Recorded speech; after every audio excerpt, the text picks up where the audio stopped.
Hello everyone, Rishi's playful diaries YouTube চ্যানেলে সবাইকে welcome. আজকের ভিডিওটা হচ্ছে ঋষির জন্মদিনের ব্লগ। ওর জন্মদিন ছিল সেপ্টেম্বরের 12 তারিখ, আর আমাদের ডেকোরেশন শুরু হয়ে গিয়েছিল অনেক দিন আগে থেকেই, কারণ আমরা জানি ও কান্নাকাটি করে।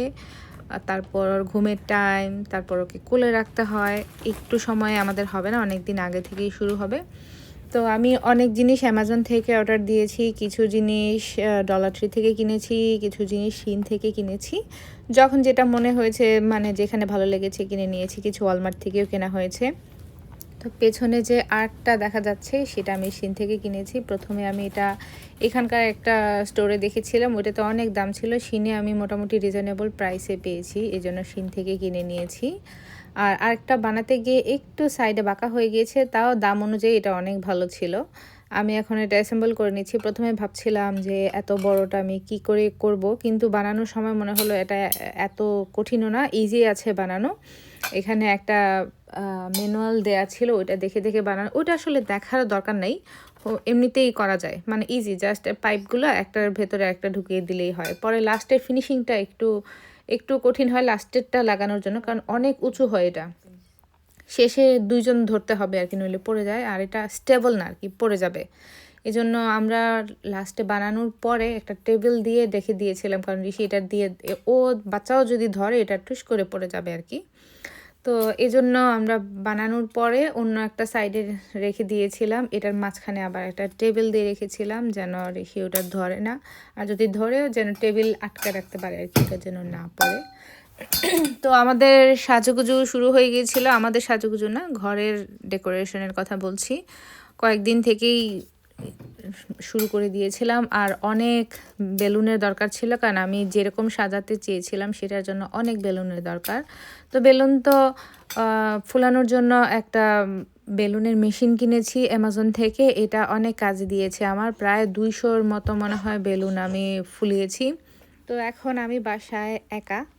ঋষির পাপা ওকে নিয়ে ডাক্তারের কাছে গিয়েছে, ওর জ্বর উঠেছে, মানে 1 সপ্তাহ আগেই ওর জ্বর উঠে গিয়েছে জন্মদিনের। তো সেই জন্য ডাক্তারের কাছে গিয়েছে। আর এই চান্সে আমি একটু বেলুন ফুলিয়ে নিয়েছি, ঘরে একটু ডেকোরেশন করে নিয়েছি।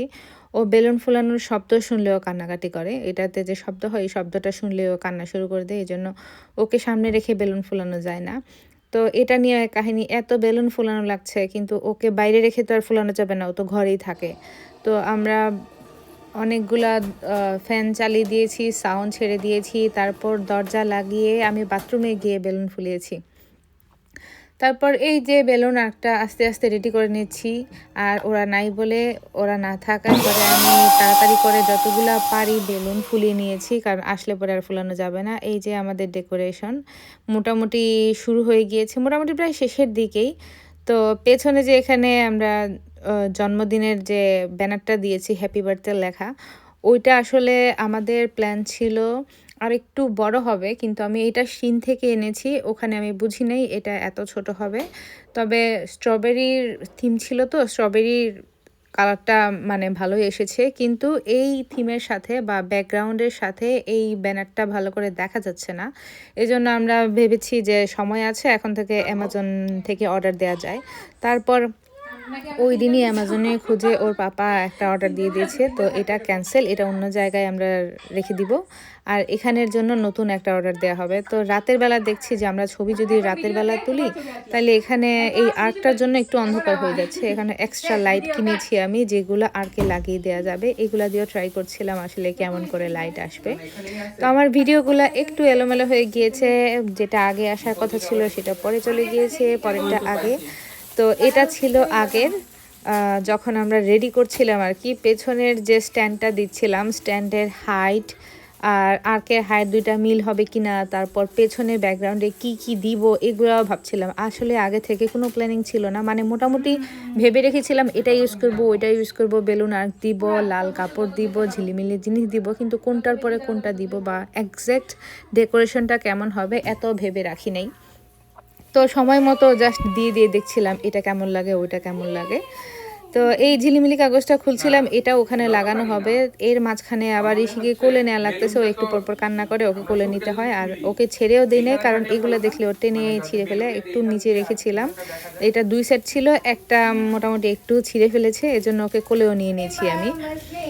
তারপর এখন একটু খেলার জন্য ওকে নিচে নামিয়ে দিয়েছি, টিভি রেখে দিয়েছি ছেড়ে, কারণ টিভিতে মিস রেচেল দেখলে ও একটু সময় ভালো থাকে। এই ফাঁকে আমরা দুজন মিলে একটু লাগিয়ে নিচ্ছি, কারণ এটা একা লাগানো সম্ভব না, একজন ধরে রাখতে হবে। তারপর আমাদের এটা হচ্ছে ওর প্রথম বার্থডের সেলিব্রেশন, মানে ওর জন্মদিন যেদিন ছিল এক্সাক্ট ওই দিনেই করেছি। এটা ছোটোখাটো করে করেছি আমরা, যেহেতু ওর জ্বর ছিল, বললাম অসুস্থ ছিল, এজন্য জাস্ট কয়েকটা বেলুন ফুলিয়েছি, এখানে ব্যানারটা টানিয়ে দিয়েছি নাম্বার 1, আর ছোট একটা চিজ কেক নিয়ে এসেছি ওর কেক কাটার জন্য।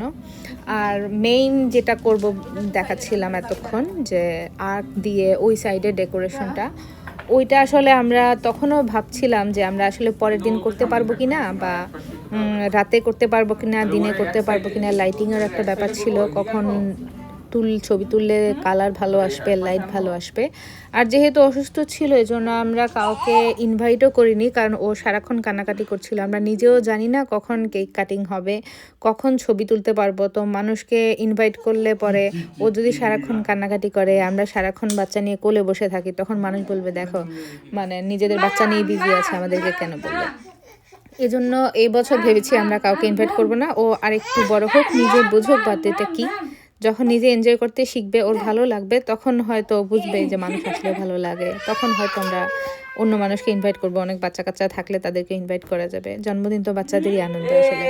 আর এখনও বুঝবে না এগুলো, অযথা কান্নাকাটি করবে, ওদেরও যারা আসবে তাদেরও সমস্যা, আমাদেরও সমস্যা। এই জন্য ভাবলাম নিজের একটা বছর কাটিয়ে দিই, পরের বছর অন্যদের ইনভাইট করা যাবে। তো এখানে আমরা ভেবেছিলাম ও চিজ কেকটা খাবে না, কিন্তু আমি দেওয়ার পরেই দেখা যাচ্ছে ও বারবার খালি ধরে ফেলতে চাচ্ছে, নিজে নিজে খাওয়ার ট্রাই করছে।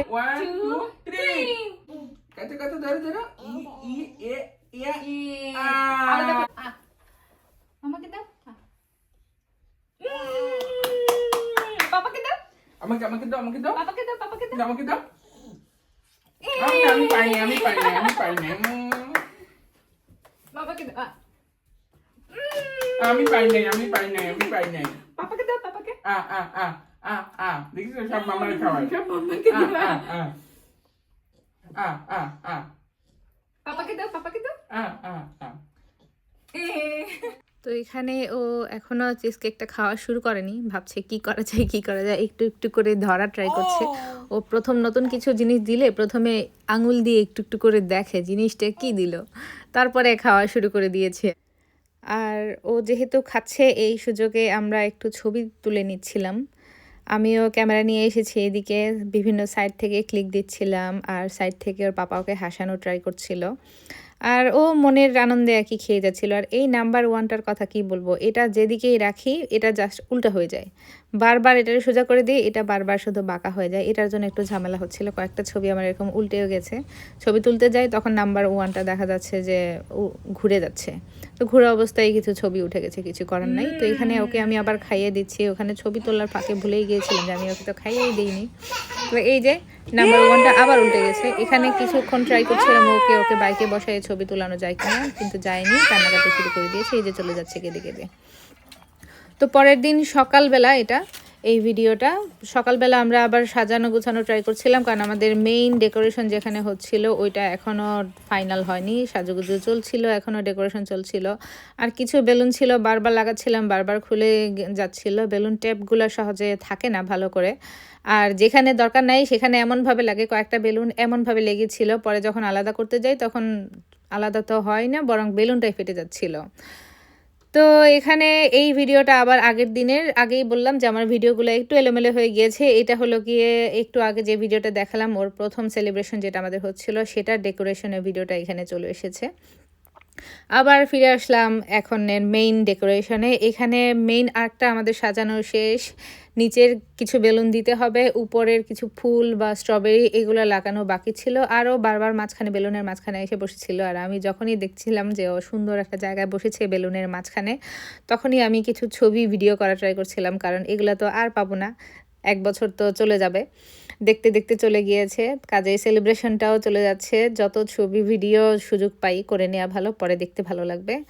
তো আমি যেরকম বলেছিলাম যে আর্কের মাঝখানে একটা টেবিল দিতেই হবে, কারণ একটা ধরলে পড়ে যাবে, এই জন্য আমরা একটা বড় টেবিল নিয়ে এসেছি। আর কেক স্ট্যান্ড তো আমাদের এখানে আনা হয়নি, আমরা টেবিলটাকেই ডেকোরেশন করব। টেবিলের উপরে সব কিছু রেখে দিয়েছি। আর মানে এক জিনিসে 2 কাজ হয়ে গেল। টেবিলটা তো দরকারই ছিল কেক রাখার জন্য, আর আর্ক রাখার জন্য টেবিল দরকার ছিল। কাজেই আমরা আগেই বসিয়ে দিয়েছি যাতে একটা না পড়ে। এখন আস্তে আস্তে টেবিল সাজানো হয়ে যাবে। আর ঘরটাও আমি একটু একটু ডেকোরেশন করেছিলাম, এই ভিডিওতে দেখাচ্ছি। প্রথমে দরজা থেকে একটু একটু করে বেলুন দিয়েছিলাম। আমার ইচ্ছা ছিল একদম সিলিংয়ের উপরে অনেকগুলো বেলুন সাজিয়ে দিব, তো ঋষির জন্য পাইনি। ও এত কান্নাকাটি করছিল লাস্টের দিকে, মনে হয়েছে যাই হোক যতটুকু করেছি তাতেই হবে। ও যখন বড় হবে বুঝবে, তখন না হয় আরও সুন্দর করে ডেকোরেশন করা যাবে। আজকে ততটুকুই থাক। তো এই হচ্ছে ওর জন্মদিনের কেকটা, হ্যাপি বার্থডে ঋষি লেখা। নীল কালারে এনেছি আমরা। আমাদের প্রথমে ইচ্ছা ছিল স্ট্রবেরি থিমের কিছু একটা নিয়ে আসবো, কিন্তু এত তাড়াতাড়ি কোথায় অর্ডার দিব বা কোথা থেকে নিয়ে আসবো, এজন্য আমরা অলমার্টে গিয়েছি। এটা পেয়ে এই কেকটা আমাদের দেখে পছন্দ হয়ে গিয়েছে, এজন্য নাম লিখিয়ে নিয়ে চলে এসেছি আর কি। আর শুধু হ্যাপি বার্থডে লেখা ইয়েটা পেয়েছি, এটারে কি বলে, কেকের উপরে যে একটা হ্যাপি বার্থডে লেখা থাকে, এই স্ট্যান্ডটা নিয়ে এসেছি। এটা স্ট্যান্ড না, টপার, হ্যাঁ কেক টপারটা। এটা আমরা অ্যামাজন থেকে এনেছি। স্ট্রবেরি থিমের ছিল, যদিও আমাদের ইচ্ছা ছিল পুরাটাই স্ট্রবেরি থিমের হবে, কিন্তু পরে আস্তে আস্তে চেঞ্জ হয়েছে অনেকটা। এটা লাগবে ওটা লাগবে, বা এটা সুন্দর লাগছে ওটা ভালো লাগছে না, এই করে করে মানে থিম একটা চেঞ্জ হয়ে গিয়েছে অনেক কিছু মিলে। তবে আমার মনে হয় ভালোই হয়েছে, ভালোই লাগছে আমার দেখতে। জানি না টোটালি আপনাদের কেমন লাগছে, কিন্তু আমাদের মনে হয়েছে মানে আমরা নিজেরা যতটুকু পেরেছি, মানে আমরা তো আর প্রফেশনাল ডেকোরেটার্স না, কাজেই নিজেরা যতটুকু পেরেছি আমার ভালোই লেগেছে। তো এখানে ওকে বসিয়ে আমরা আবার ট্রাই করছিলাম বাইকে বসিয়ে ছবি তোলানো যায় কি না, কিন্তু না, এবারেও আমরা ব্যর্থ হয়েছি। ও কান্নাকাটি করছিল, ও বসতে চায় নাই। লাস্টে অবশ্য আমি কয়েকটা ক্লিক দিতে পেরেছি, ছবি তুলতে পেরেছিলাম। ছবিগুলো এখানে এড করছি না, আমি ওর ইনস্টাগ্রাম আইডিতে দিয়ে দিব, কারো দেখতে ইচ্ছে হলে ওর ইনস্টাগ্রাম আইডিতে দেখতে পারেন। সেম নামে সার্চ দিলে পেয়ে যাবেন, ঋষিস প্লেফুল ডায়েরিজ নামে ওর একটা ইনস্টাগ্রাম আইডিও আছে। তো জন্মদিনের দিন আমরা আবার পার্কে চলে এসেছি বাইরে কিছু ছবি তোলার জন্য। এই পার্কটা আমাদের বাড়ির কাছেই। আমাদের আগের ভিডিওগুলো যারা দেখেছেন তারা অবশ্যই দেখে চিনতে পেরেছেন, কারণ এই পার্কটাতে আমরা অনেক আসি, বাড়ির কাছে হয় তাড়াতাড়ি চলে আসি। তো বাইরে ঘোরাঘুরি করিয়ে নিয়ে আসলাম ওকে, ওর মনটা একটু ভালো। তো এখন সারা দিন শেষে আমরা এখন কেক কাটতে বসেছি। এখন ওর মনটা ভালো, কিছু ছবি তোলা গিয়েছে।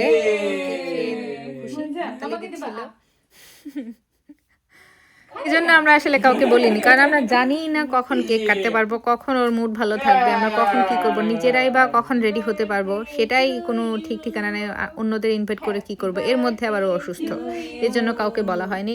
Happy birthday dear Rishi, happy birthday to তুমি খাও খাও।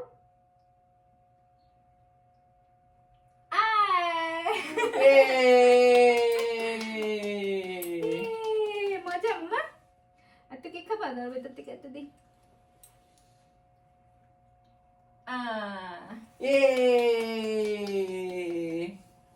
তোমার খাওয়াই একটু। কেমন কেকটা?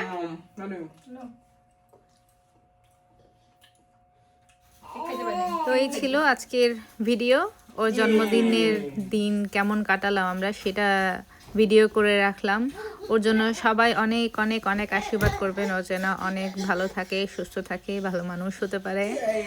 থ্যাংক ইউ ফর ওয়াচিং, টাটা, বাই বাই। আবার কোনো একটা ব্লগে দেখা হবে, ততদিন পর্যন্ত সবাই ভালো থাকবেন।